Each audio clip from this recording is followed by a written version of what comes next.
어렸을 때 제가 제일 좋아했던 음식은 다름 아닌 저희 어머니가 해주신 볶음밥이었습니다. 저희 집에 아주 큰 솥이 하나 있었는데 저희 어머니가 볶음밥을 고봉밥으로 볶음밥을 솥으로 해주시고, 그러면 그거를 한 끼만 먹는 게 아니고 조금 먹고 또 다음 끼니에도 볶음밥을 먹고 이렇게 먹었었어요. 그런데 여러분, 볶음밥을 많이 드셔보신 분들, 볶음밥에 조예가 있으신 분들은 공감을 하시겠지만, 볶음밥 같은 음식은 당장 만들어진 뜨거운 상태에서 먹는 것보다 시간이 지나서 식어진 볶음밥이 훨씬 맛있습니다. 그렇지 않습니까? 조금 이 열기가 좀 사라지고 기름기가 느껴지고 이 볶음밥의 이 좀 짠맛이 느껴지는 그 상태가 되면 훨씬 맛있게 먹습니다. 그래서 제가 볶음밥을 참 좋아했었는데요. 볶음밥도 그렇고 또 카레도 그렇고 또 미역국도 그렇더라고요. 시간이 지나면 이 안에 있는 내용물이 배어 나와서 두고두고 먹기 좋은 그런 음식인 것 같습니다. 그런데 어떤 음식은 또 정반대로 식어버리면 맛이 확 없어지는 음식들이 있습니다. 처음 막 만들었을 때는 맛있게 먹었는데 조금만 시간이 지나면 한번 냉장고에 들어갔다 나오면 그 맛을 느낄 수가 없게 되고, 처음 만들었을 때 막 만들어졌을 때 너무 맛있게 먹었는데 다시 먹으려고 꺼냈더니 이제는 좀 손이 가지 않는 그런 음식들이 있는 것이죠. 그리고 더 나아가서 사실 모든 음식들은 시간이 지나면 부패하고 상해버리곤 합니다.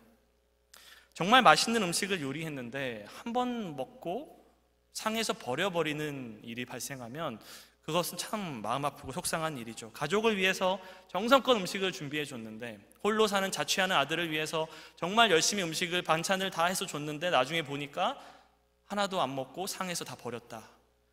그런 얘기를 들을 때 우리의 마음은 참 아프고 속상한 것 같습니다.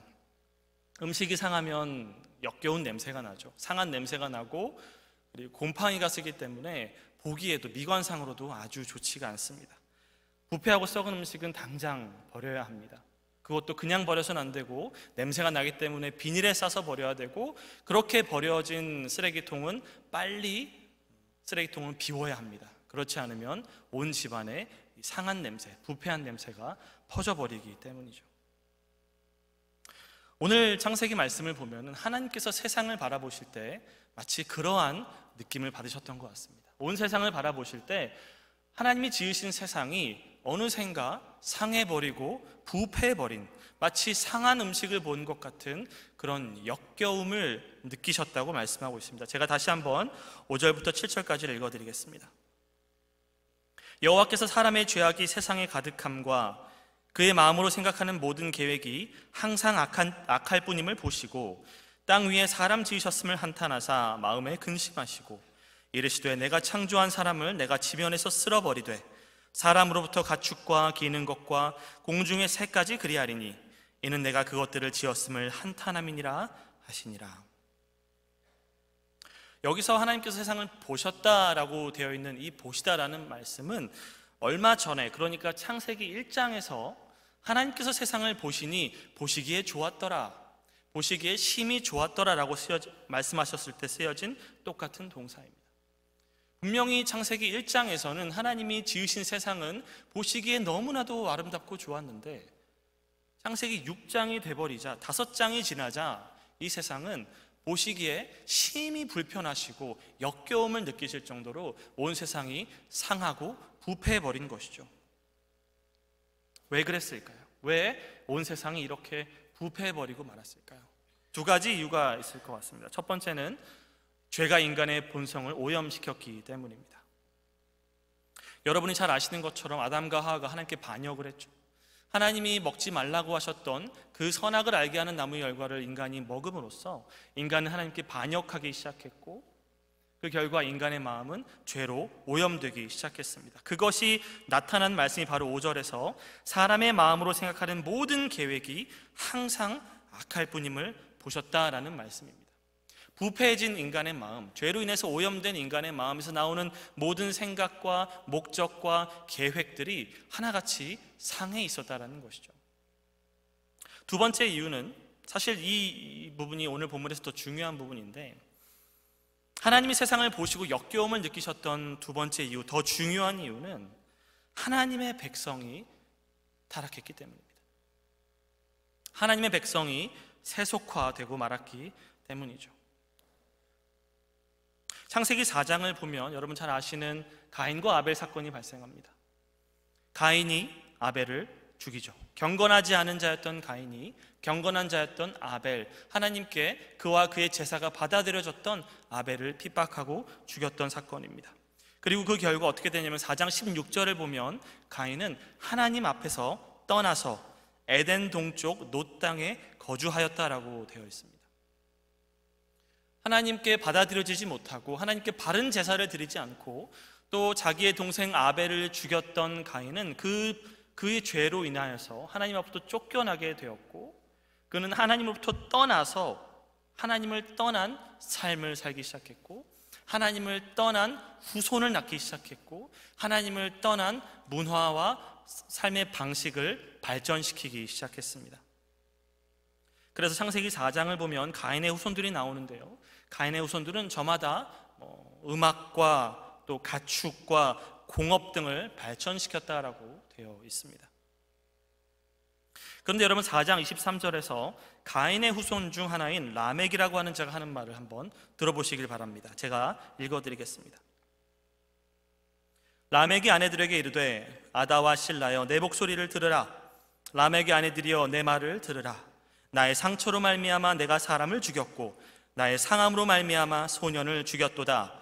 가인을 위하여는 벌이 7배일진데 라멕을 위하여는 벌이 77배이리로다 하였더라. 자기 조상이었던 가인은 아벨을 죽이고 나서 하나님이 그에게 너는 이곳을 떠나서 방황하는 자가 되고 유리하는 자가 되라 라고 말씀하셨을 때 그의 조상이었던 가인은 두려워 벌벌 떨었습니다. 두려워 벌벌 떨었고 하나님께 엎드렸고 은혜를 구했습니다. 하나님, 이 심판이 내게 너무 가혹합니다. 만나는 사람마다 나를 죽이려고 할 것입니다. 내게 은혜를 베풀어 주십시오. 그러자 하나님께서는 가인에게 아니다, 너를 만나는 자가 너를 죽이지 않게 하겠다, 내가 너에게 징표를 주겠다라고 말씀하시면서 너를 해하는 자는 벌을 7배를 받을 것이다 라고 말씀을 해주셨습니다. 그런데 이 가인의 후손 중 라멕의 때에 오게 되면은 상황이 어떻게 되냐면 오히려 가인보다 더 상황이 악화되어 있는 것을 우리가 볼 수 있습니다. 가인보다 훨씬 더 악한 후손이 되어버린 것이죠. 먼저 이 라멕에게는 아내가 둘이나 있었습니다. 성경에 기록된 최초의 폴리가미이죠. 일부 다처제입니다. 최초의 일부 다처제입니다. 하나님이 분명히 결혼은 한 남자가 그 부모를 떠나 한 여자와 결합하여 한 몸이 되는 거라고 말씀하셨음에도 불구하고 라멕은 두 아내를 거느리고 있습니다. 그리고 아내들에게 뭐라고 자랑스럽게 말하냐면 자신이 자기를 상처 입힌 그 소년, 나의 상처로 말미암아 나의 상함으로 말미암아 내가 사람을 죽였다라고 자랑하고 있는 것을 볼 수가 있습니다. 또한 가인에게는 벌이 7배였다면 나에게는 나를 벌한 자는 77배를 받을 것이다 라고 말하면서 나는 하나님 없이도 이렇게 힘이 있고 이렇게 강한 능력과 권세를 가진 자가 되었기 때문에 이제 나는 내 마음대로 내가 하고 싶은 대로 할 수 있고, 나를 무시하거나 나를 모욕하는 자는 내가 얼마든지 죽일 수 있고, 내가 그렇게 해도 아무도 나를 어찌할 수 없는 나는 위대한 자가 되었다 라고 스스로를 높이는 아주 교만한 모습을 우리는 보게 됩니다. 이것이 바로 가인의 후손입니다.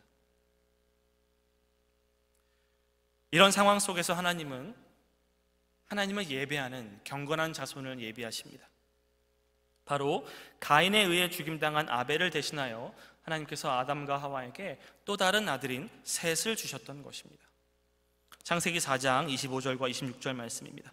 아담이 다시 자기 아내와 동침하매 그가 아들을 낳아 그의 이름을 셋이라 하였으니 이는 하나님이 내게 가인이 죽인 아벨 대신에 다른 씨를 주셨다 함이며, 셋도 아들을 낳고 그의 이름을 에노스라 하였으며 그때에 사람들이 비로소 여호와의 이름을 불렀더라. 아벨은 경건한 자였고 가인은 경건하지 않은 자였습니다. 그런데 경건한 자였던 아벨이 죽었을 때 하나님께서는 그를 대신하여 또 다른 아들을 주셨던 것입니다. 바로 셋이었습니다. 그리고 우리는 이 셋의 자손들이 하나님의 이름을 부르는 자들, 다시 말해서 하나님을 예배하는 자손이 되었다는 것을 보게 됩니다. 이미 에덴 동산에서 아담과 하와가 범죄하였을 때 하나님께서는 내가 너에게 후손을 줄 것이고 너의 후손이, 여자의 후손이 뱀의 머리를 상하게 할 것이다 라고 말씀하셨던 하나님께서는 이 메시아로 오실 예수 그리스도를 위하여 경건한 자손, 거룩한 계보를 예비하시고 이어나가기 시작하셨던 것이죠. 그런데 문제가 발생합니다. 하나님의 아들들이 사람의 딸들과 결혼하기 시작한 것입니다. 창세기 6장 1절 2절입니다. 사람이 땅 위에 번성하기 시작할 때에 그들에게서 딸들이 나니 하나님의 아들들이 사람의 딸들의 아름다움을 보고 자기들이 좋아하는 모든 여자를 아내로 삼는지라. 여기서 하나님의 아들들은 누구를 말하는 것일까요? 과거의 유대교 랍비들은 여기서 하나님의 아들을 천사들이라고 해석을 했습니다. 왜냐하면 성경 여러 곳에 천사들을 가리켜서 하나님의 아들들이라고 표현하고도 있기 때문이죠. 그러나 우리가 이것을 천사라고 해석할 수 없는 분명한 이유가 있는데, 결정적인 이유가 있는데, 그 이유는 예수님께서 천사는 장가도 가지 않고 시집도 가지 않는다라고 말씀하셨기 때문입니다. 천사는 영적인 존재이기 때문에 육체를 입고 인간과 결합하여서 자손을 낳을 수가 없는 것이죠. 그렇다면 여기서 하나님의 아들들은 누구를 말할까요? 여기서 하나님의 아들들은 경건한 자손이 바로 셋의 후손들을 가리킵니다. 그와 반대로 사람의 딸들은 바로 가인의 후손들, 하나님을 떠난, 하나님을 예배하지 않는 그 계보를 가리킵니다. 성경에서 분명히 하나님의 백성을 종종 하나님의 아들이라고 부르고 있습니다. 예를 들어 신명기 14장 1절에서 이렇게 말씀합니다. 너희는 너희 하나님 여호와의 자녀이니 죽은 자를 위하여 자기 몸을 베지 말며 눈썹 사이 이마 위에 털을 밀지 말라. 여기서 자녀라고 번역된 말이 아들들이라는 말입니다. 너는 하나님의 아들들이니 이러한 행동을 하지 말아라. 그러므로 이 말씀은 무엇을 가리키고 있습니까? 바로 하나님의 백성이 하나님을 예배하는 거룩한 계보, 하나님을 예배하는 거룩한 자손이 하나님을 예배하지 않는 자들과 서로 결합하고 언약을 맺고 통혼하고 하나가 되고 있는 모습을 가리키고 있는 것입니다. 특별히 우리가 창세기를 기록한 것이 모세라는 점을 생각해 볼 때, 그리고 여러분 창세기부터 신명기, 여호수아, 신명기까지 이 모세 오경 5권의 책은 모두 모세가 기록했죠. 출애굽한 이스라엘 백성들을 위해서 모세가 기록한 책입니다. 그리고 이 책들을 보면 이 창세기 이 본문만이 아니라 여러 군데에서 모세는 분명하게 이스라엘 백성들에게 경고하고 있습니다. 너희가 가나안 땅에 들어가면 절대로 그 땅의 백성들과 통혼하지 말아라. 출애굽기 34장 15절 16절입니다. 너는 삼가 그 땅의 주민과 언약을 세우지 말지니 이는 그들이 모든 신을 음란하게 섬기며 그들의 신들에게 제물을 드리고 너를 청하면 내가 그 제물을 먹을까 함이며 또 내가 그들의 딸들을 내 아들들의 아내로 삼음으로 그들의 딸들이 그들의 신들을 음란하게 섬기며 내 아들에게 그들의 신들을 음란하게 섬기게 할까 함이니라.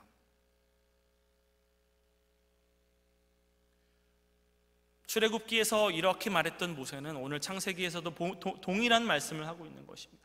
하나님의 아들들은 사람의 딸들과 결혼해서는 안 됩니다. 하나님의 아들들은 사람의 딸들과 통혼해서는 안 되는 것이죠. 그것이 무슨 의미입니까? 그들과 하나가 되고 하나님을 예배하는 하나님의 백성이 세상과 뒤섞여 버리는 이 세속화를 경계하고 있는 말씀입니다. 여기서 사용된 세 단어가 있습니다. 그 하나님의 아들들이 사람의 딸들의 아름다움을 보았다라고 되어 있고요, 그 아름다움을 보고 그들을 취하였다라고 말씀하고 있는데, 여기서 보았다, 아름답다, 그리고 취하다, 이 세 가지 동사는 아담과 하와가 선악을 알게 하는 나무 열매를 먹었을 때 똑같이 사용된 세 단어입니다. 그 열매가 보기에 먹음직스러웠고 보암직도 하고 지혜롭게 할 만큼 탐스러워 보였기에 그 아름다움을 보고 그것을 취하였던 것처럼, 여기서도 마찬가지로 하나님의 아들들이 사람의 딸들의 아름다움을 보고 그들을 마음대로 자기 아내로 취하기 시작했던 것이죠. 세상에서 빛과 소금의 역할을 감당해야 할 하나님의 백성이 세상에 물들어 버리고 만 것입니다. 그리고 그 결과 하나님께서는 방금 말씀드린 이 두 가지의 이유, 죄로 인하여 오염된 인간의 마음, 그리고 더 결정적으로 하나님의 백성의 타락함을 보시고 하나님은 이 세상이 부패하고 썩은 내가 난다, 내가 이 세상 지은 것을 한탄한다라고 말씀하셨던 것입니다. 그러나 이 모든 상황 속에서 오직 한 사람만이 믿음을 지켰습니다. 그것은 바로 노아입니다. 8절과 9절에서 이렇게 말씀합니다. 노아는 여호와께 은혜를 입었더라. 이것이 노아의 족본이라. 노아는 의인이요 당대의 완전한 자라. 그는 하나님과 동행하였으며.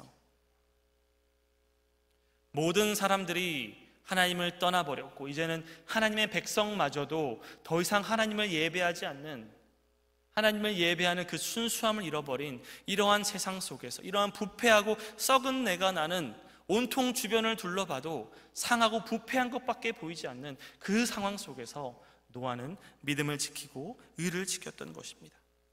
그리고 하나님께서는 그에게 방주를 지으라고 말씀하시고 그것을 통하여 그를 구원하십니다. 오늘 말씀을 통해서 중요한 두 가지 영적인 원리를 살펴보고자 합니다. 먼저 첫 번째로, 온 세상은 타락할지라도 하나님의 백성은 타락해서는 안 됩니다. 온 세상은 타락할지라도 하나님의 백성은 타락해서는 안 됩니다. 그 이유가 무엇이냐면 거룩한 하나님의 백성은 세상의 심판을 막는 중보자들이기 때문입니다. 오늘 말씀에서 하나님께서 이 노아를 통하여 물로 세상을 심판하시는데, 하나님이 물로 세상을 심판하시는 원인이 무엇인가를 생각해 보면 물론 맞습니다. 궁극적인 원인, 1차적인 원인은 죄 때문입니다. 죄가 온 세상에 가득 찼기 때문에 하나님께 세상을 심판하신 것인데, 근데 더 결정적인 원인이 있습니다. 하나님을 세상을 심판하시도록 밀어버린, 하나님이 더 이상 세상을 심판하지 않을 수 없게 만들어버린 바로 그 원인은 무엇이었냐면, 하나님이 사랑하시는 하나님의 백성들이 그들마저도 타락해버렸을 때 하나님은 더 이상 심판을 지연시킬 수가 없는 것입니다. 무슨 말입니까? 여러분, 어쩌면 세상 사람들, 가인의 후손들이 악을 행하는 것은 어쩌면 당연합니다. 그들은 하나님과 상관이 없는 자들이고 하나님께 은혜를 입지도 못한 자들이고 하나님을 예배하지 않는 자들이고 하나님의 말씀을 그들의 삶의 규범으로 삼지 않는 자들입니다. 그러니까 우리가 세상을 살아가다 사회에서 누군가를 만났을 때 하나님을 믿지 않는 사람이, 하나님을 예배하지 않는 사람이, 교회를 다니지 않고 스스로를 크리스천이라고 아이덴티파이 하지 않는 그런 사람이 세상적으로 살고 세상적으로 문란하게 살고 어떤 세상적인 것을 쫓는다고 할 때 우리는 놀라지 않습니다. 왜냐하면 그에게 하나님의 말씀이 없기 때문입니다. 그에게 하나님의 말씀이 없고 하나님의 성령이 그와 함께 하지 않기 때문에 우리는 그걸 보고 놀라지 않습니다. 그러나 하나님의 백성들이 하나님을 떠날 때, 하나님의 백성마저도 타락하고 말 때 하나님은 견딜 수가 없으십니다. 여러분, 이 말씀에서 하나님의 마음이 느껴지십니까? 뭐라고 말씀합니까? 하나님의 백성들마저도 타락했을 때 하나님께서는 이제 온 세상에 의를 행하는 자가 아무도 없구나, 모든 육체가 항상 생각하는 것이 악할 뿐이구나, 내가 구별한 내 거룩한 백성은 어디에 있는가, 나의 교회는 어디에 있고 내 백성은 어디에 있고 나를 예배하고 내 이름을 부르는 자들은 어디에 있단 말인가.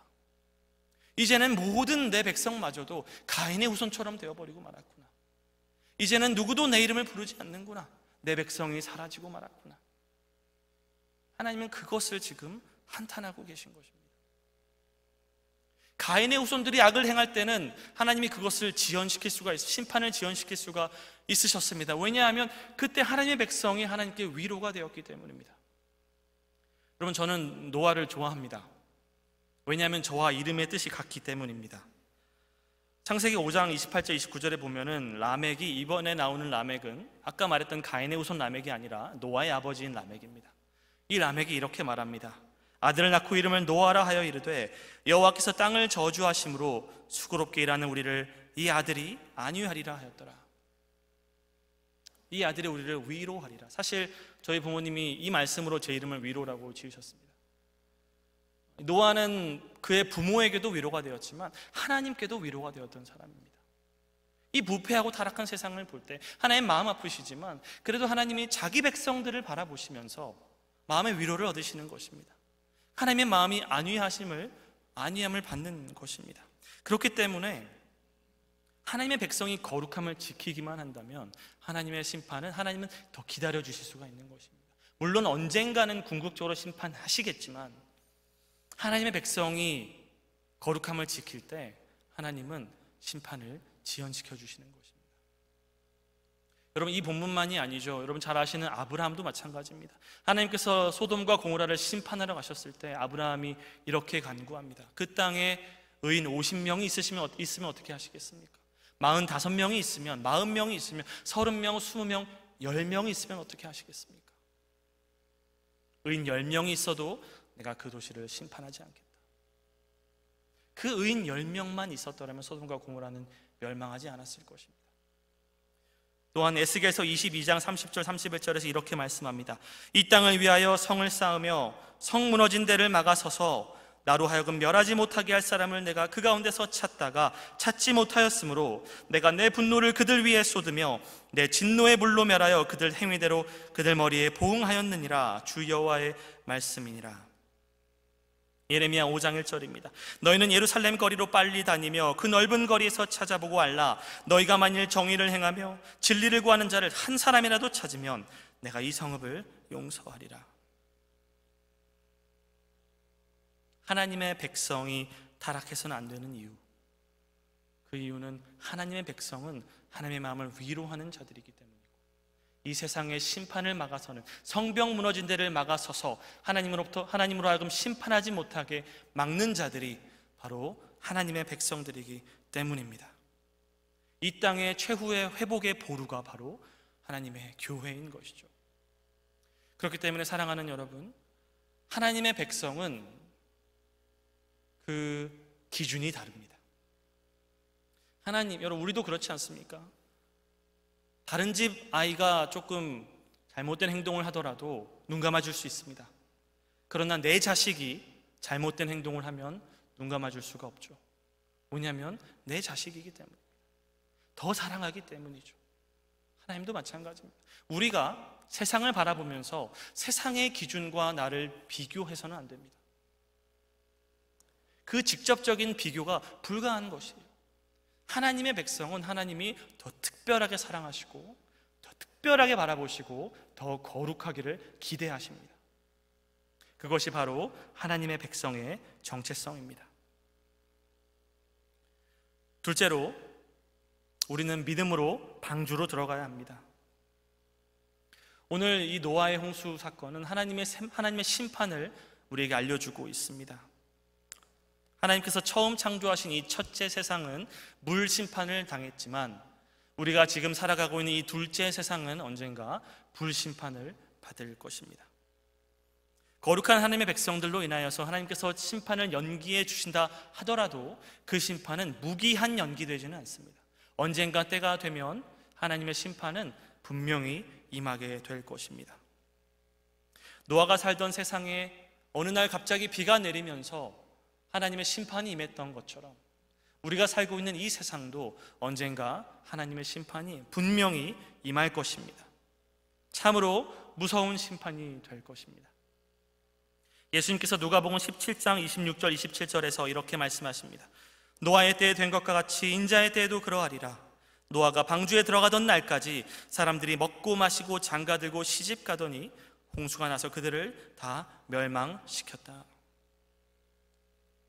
그러나 성경은 노아가 하나님의 말씀을 믿고 그 말씀으로 경고함을 받아서 믿음으로 방주로 들어가 구원을 받았다라고 말씀하고 있습니다. 히브리서 11장 7절을 읽어드리겠습니다.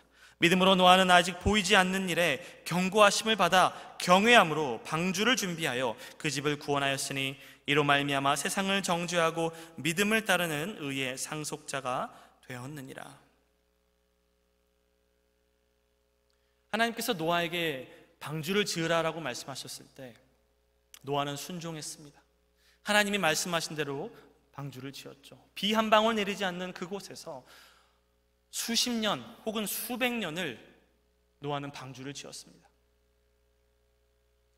여러분, 노아만이 믿음을 지켰던 유일한 사람이었다는 것을 기억해 볼 때 그가 그 오랜 기간 동안 방주를 지으며 얼마나 세상 사람들에게 비웃음과 조롱을 당하며 미쳤다라고 손가락질을 당했겠습니까?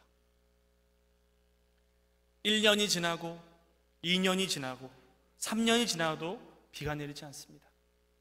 처음에는 혹시 그럴 수도 있나 생각했던 사람들도 3년, 4년, 5년, 10년, 20년, 30년이 지나도 비가 내리지 않을 때는 이미 그들에게 노아는 미친 사람이었습니다. 그렇게 오랜 기간이 지나도 포기하지 않고 방주를 짓고 있는 그 노인네는 정말 제정신이 아니야. 그러나 노아는 그 상황 속에서 하나님의 말씀을 믿었습니다. 하나님의 말씀을 믿었고 경고하심을 받아 경외함으로 방주를 지었다라고 말씀하고 있습니다.